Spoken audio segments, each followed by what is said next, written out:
Selamat pagi teman-teman sekalian, bertemu lagi di kelas Rekayasa Perangkat Lunak.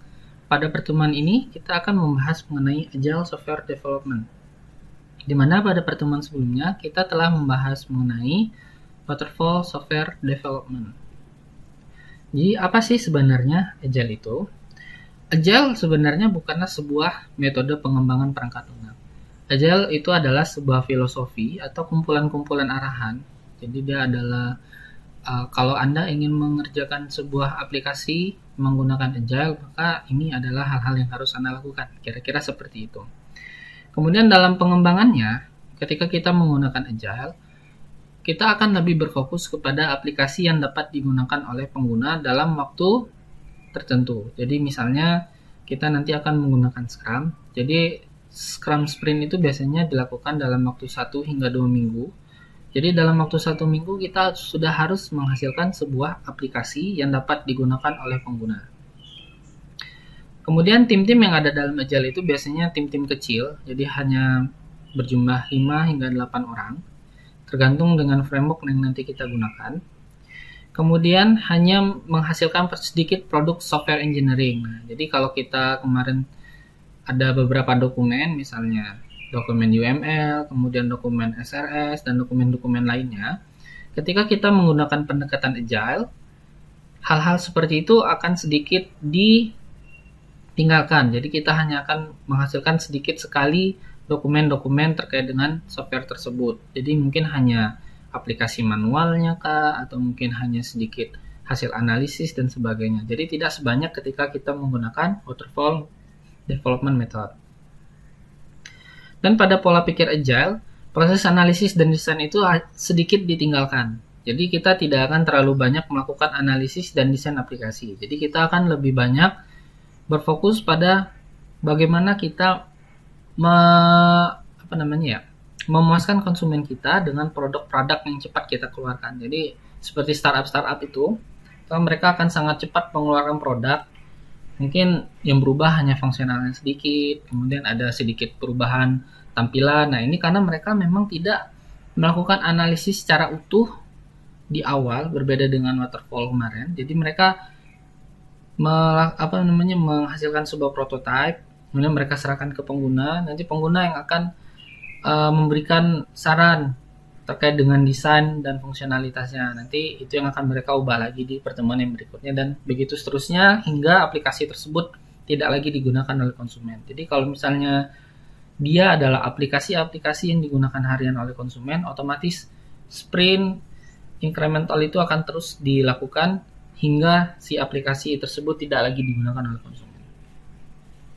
Kemudian konsumen dan pengembang harus berkomunikasi secara aktif. Nah, memang kata kunci pada Agile itu sendiri adalah komunikasi. Jadi kita harus memiliki skill komunikasi yang baik dan juga aktif dalam berkomunikasi. Jadi ketika kita menjadi seorang developer, jadi kalau misalnya kita pernah dengar tuh kalau programmer, dia akan lebih banyak ada di ruangan, kemudian berhadapan dengan komputer dan sebagainya. Tapi ketika kalian bekerja di sebuah organisasi atau kalian membuat sebuah tim yang menggunakan konsep-konsep Agile, hal itu sudah tidak berlaku lagi. Jadi kalian nanti akan sangat banyak bertemu dengan klien dan berbicara dengan klien. Ya, walaupun memang bukan Scrum timnya yang akan berbicara langsung, tapi lebih banyak product owner. Tapi ketika kalian menjadi product owner, skill komunikasi ini akan sangat dibutuhkan untuk mendapatkan agility yang bagus. Kemudian agility sendiri adalah sebuah kemampuan organisasi untuk beradaptasi dengan perubahan. Baik perubahan keinginan konsumen, kemudian perubahan-perubahan dalam tim. Jadi memang kita harus akui bahwa dalam tim programming itu atau tim-tim software development itu biasanya programmernya akan selalu berubah-ubah. Jadi mungkin timnya diubah lah, timnya ada anggotanya yang dipindah, atau mungkin timnya ada yang resign. Nah, itu yang akan menjadi tantangan-tantangan kalian nantinya ketika menjadi seorang developer. Kemudian perubahan teknologi juga. Nah, misalnya seperti ini, kalau misalnya kita mengembangkan sebuah aplikasi Android. Kita udah mengembangkan nih misalnya untuk Android berapa sekarang, Oreo misalnya. Sekarang udah lewat dari Oreo, misalnya kita contohkan di Oreo aja. Nah, kita sedang mengembangkan di Oreo, ternyata ada nih update Android yang baru, Android Pie misalnya, di Android P kan, Android Pie. Nah, itu kita harus bisa menyesuaikan tuh bagaimana teknologi yang ada di Android yang terbaru itu bisa kita implementasikan di aplikasi kita. Jadi jangan sampai nih ketika Androidnya udah Android seri berapa, kita masih pakai Android yang sama. Nah, itu otomatis akan mengganggu efisiensi dari codingan kita juga. Kemudian kita tidak bisa memanfaatkan teknologi-teknologi terbaru yang ada di teknologi baru yang sudah ada sekarang. Nah, Sir Ivar Jacobson ini juga mengatakan bahwa tim Agile itu kemampuan utama yang harus mereka miliki adalah kemampuan untuk berkolaborasi antar anggota tim dan kemampuan mereka untuk beradaptasi. Jadi ketika kita menggunakan kerangka pikir Agile, jadi kalian harus bisa bekerja di dalam tim. Kalian tidak bisa lagi bekerja hanya sendiri.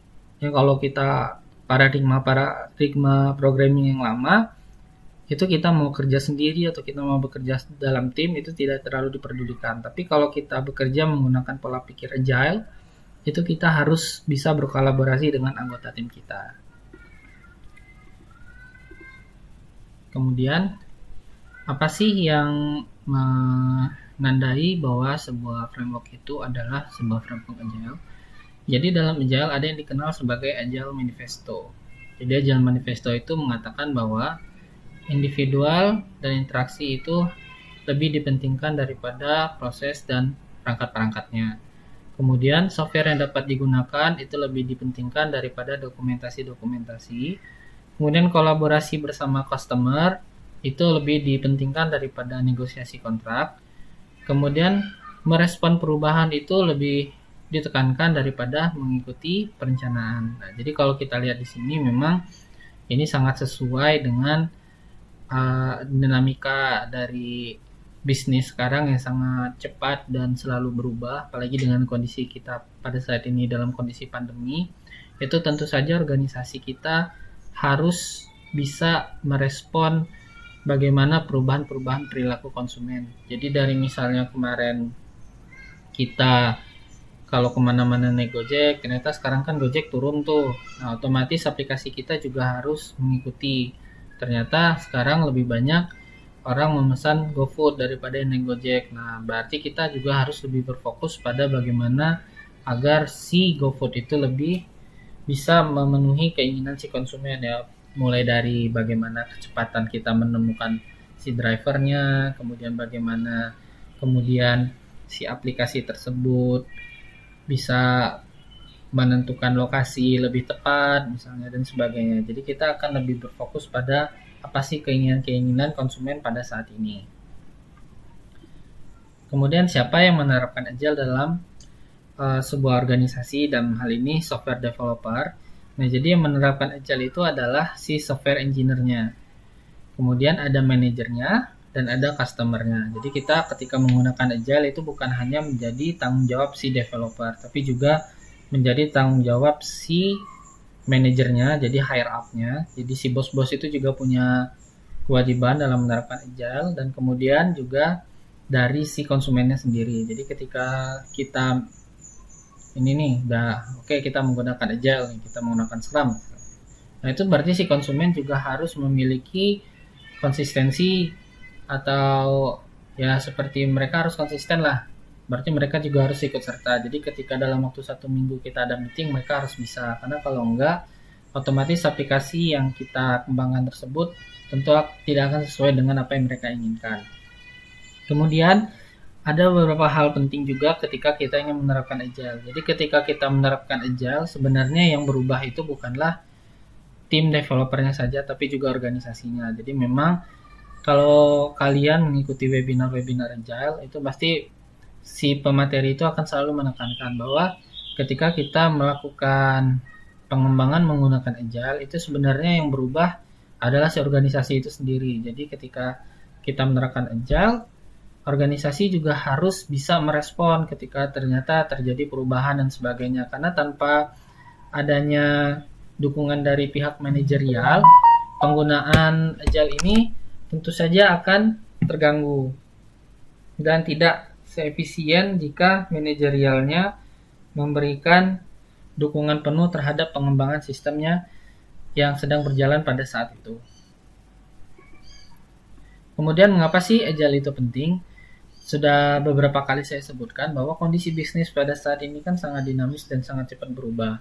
Nah, ketika kita menggunakan agile, itu otomatis kita akan lebih mudah untuk merespon perubahan-perubahan ini. Tapi tentu saja pada kasus-kasus tertentu ya, yang memang keadaannya itu cepat berubah. Tapi kalau misalnya ternyata aplikasi-aplikasi core, misalnya kayak kemarin waktu kita membahas waterfall, itu ada aplikasi core banking, kemudian ada aplikasi core akuntansi perusahaan, itu kan secara requirement tidak terlalu banyak berubah. Nah, kalau misalnya ada aplikasi-aplikasi yang seperti ini, maka menggunakan agile itu mungkin tidak terlalu sesuai.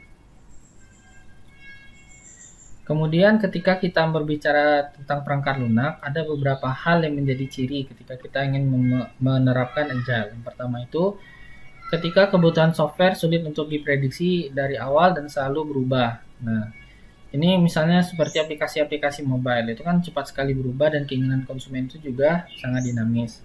Kemudian desain dan pembangunan sering tumpang tindih, sulit diperkirakan seberapa jauh desain yang diperlukan sebelum pembangunan. Nah, ini biasanya kalau kita bingung nih, ini kira-kira udah cocok belum desainnya, kemudian kalau ini desain desain infrastrukturnya udah cocok atau belum. Nah, itu biasanya kan kita akan bikin seperti milestone tuh. Kita bikin dulu, ya udah deh kita bikin prototipe-nya dulu untuk modul A misalnya. Kalau udah sesuai dengan infrastruktur, kemudian sesuai dengan fungsionalitasnya, maka kita lanjutkan. Nah, itu akan cocok sekali jika kita menggunakan agile. Kemudian ketika analisis desain pembangunan dan testing itu tidak dapat diperkirakan seperti yang diinginkan. Jadi kalau misalnya aplikasi-aplikasi core itu kan kita bisa testing tuh. Kalau misalnya aplikasi akuntansi ya, kalau misalnya kita hitung 1 kali 1 keluarnya 1, itu berarti kan sudah berjalan tuh, sudah sesuai dengan keinginan pengguna. Nah, tapi kalau misalnya seperti aplikasi-aplikasi mobile tuh, misalnya aplikasi Gojek deh, kita kan nggak bisa memperkirakan tuh apakah si konsumen itu benar-benar sudah puas atau belum. Kemudian seberapa puasnya mereka, apakah mereka benar-benar puas atau hanya moderately puas, misalnya seperti itu juga harus diperhitungkan ketika mengembangkan sebuah aplikasi. Nah, kalau misalnya kita ada ketemu kondisi seperti itu, maka penggunaan agile itu sangat sesuai. Nah, di sini ada sebuah grafik. Ini grafiknya saya ambil dari bukunya Pressman. Jadi kalau kita menggunakan agile itu sebenarnya maunya adalah menekan harga atau menekan biaya ketika terjadi perubahan-perubahan. Jadi kalau misalnya kita menggunakan waterfall nih yang garis hitam kemarin, kan kalau kita misalnya ada perubahan, misalnya ketika di tengah, otomatis kan kita harus balik lagi ke analisis. Padahal kita sudah tinggal deployment misalnya. Itu kan tentu saja akan memakan banyak sumber daya. Jadi sumber daya itu bisa jadi sumber daya duitnya ya, bisa sumber daya pembiayaan, bisa juga sumber daya manusianya dan juga waktu. Nah, harapannya ketika kita menggunakan agile itu ada di garis putus-putus ini. Jadi ketika ada perubahan itu kita bisa cepat respon dan tidak terlalu banyak yang berubah. Misalnya ketika kita lagi deploy nih, oh ternyata si pengguna pengen fungsionalitasnya agak diubah nih. Ya kita tinggal balik lagi aja, tinggal kita perbaiki. Jadi tidak terlalu banyak yang harus dipikirkan. Jadi kita nggak perlu balik lagi ke analisis dan desain dan sebagainya, tapi cukup kita sesuaikan saja dengan keinginan dari si konsumen. Kemudian ada 12 prinsip agile. Yang pertama itu adalah kepuasan klien adalah prioritas utama dan menghasilkan produk lebih awal dan terus menerus. Jadi kalau agile itu intinya adalah produknya berkualitas dan diserahkan cepat ke si konsumen. Kemudian kita harus adaptif dan menerima perubahan. Jadi kalau misalnya si konsumer pengen berubah terus fungsionalitasnya, kita harus tetap memberikan kemungkinan perubahan itu. Kemudian penyerahan hasil software itu dalam hitungan waktu 2 minggu sampai 2 bulan. Jadi kalau kita menggunakan Scrum itu biasanya paling lama 2 minggu dan paling cepat itu ya mungkin beberapa hari. Jadi kalau kalian lihat aplikasi-aplikasi mobile itu kan sehari 2 hari udah ada update, seminggu udah ada update. Kira-kira seperti itulah. Kemudian klien dan pembangun harus bekerja sama tiap hari selama proyek berlangsung. Jadi si developer dan si konsumen itu harus bisa terus berkomunikasi. Terus bagaimana Pak kalau yang misalnya kayak aplikasi Gojek, Shopee dan sebagainya, itu kan mereka nggak menghubungi konsumen setiap hari. Nah, mereka bisa melihat bagaimana respon si konsumen itu dari review. Nah, itulah gunanya review di Play Store atau App Store itu. Jadi itu adalah salah satu media si pengguna itu untuk berkomunikasi ke si developernya. Dan dari sana juga si developer bisa melihat nih keinginan si pengguna gimana. Kalau misalnya ternyata ada yang ngasih rating 1, kok setelah update aplikasinya nggak bisa jalan di Android A, B, C, D misalnya. Nah, itu berarti kan ada sesuatu yang nggak sesuai dengan teknologinya. Nah, itu mereka harus menyesuaikan. Kemudian proyek itu dilakukan oleh orang-orang yang bermotivasi tinggi dalam bekerja. Jadi kalau kalian menggunakan agile itu namanya lembur, kemudian kerja sampai malam, kemudian kerja lagi di rumah, itu suatu hal yang wajar karena memang dalam agile itu orang-orangnya memang dituntut untuk termotivasi untuk bekerja. Kemudian komunikasi dengan berhadapan langsung adalah komunikasi yang efektif dalam tim pengembang. Jadi kalau dalam agile itu memang efektifnya atau disarankannya adalah kita bertemu secara langsung atau tatap muka. Jadi ada namanya daily meeting. Kalau di Scrum itu ada daily meeting, weekly meeting dan sebagainya. Nah, di sanalah kita mengutarakan permasalahan-permasalahan yang ditemukan dalam pengembangan aplikasi. Kemudian software yang berfungsi adalah ukuran utama apakah proyek tersebut berjalan atau enggak. Jadi kalau misalnya dalam 1 minggu ternyata software atau aplikasi kita nggak jalan, ya artinya itu proyek kita nggak kemana-mana. Kemudian dukungan yang stabil dari sponsor. Nah, ini juga nih, selain sponsor, kita juga harus ada dukungan dari manajerial. Nah, jadi kalau kalian nanti belajar Agile, itu sebenarnya Agile itu sudah nggak hanya diterapkan di software developer, tapi juga di bidang-bidang usaha yang lain. Jadi ketika kalian ingin menerapkan Agile, itu kalian juga harus mendapatkan dukungan penuh dari pihak manajerial dan pihak sponsor. Kemudian perhatian kepada teknis dan desain yang bagus untuk meningkatkan sifat agile. Ya, kesederhanaan itu penting. Jadi kita nggak mesti juga bikin aplikasi yang terlalu ribet. Yang penting dia bisa jalan, memenuhi keinginan konsumen, dan mudah digunakan. Itu adalah hal yang penting. Kemudian arsitektur, kebutuhan dan desain yang bagus muncul dari tim yang mengatur dirinya sendiri. Jadi ini lebih ke good atau apa sih kalau bahasa Indonesianya itu insting dari si developer sendiri sih lebih tepatnya. Kemudian secara periodik tim itu ada evaluasi. Nah, tadi kan saya ada menyinggung masalah daily meeting. Biasanya di situ tuh setiap hari tuh waktu mau pulang kita meeting sebentar tuh briefing. Kayak kalau kita lagi ada acara lah di kampus kan, kita briefing dulu.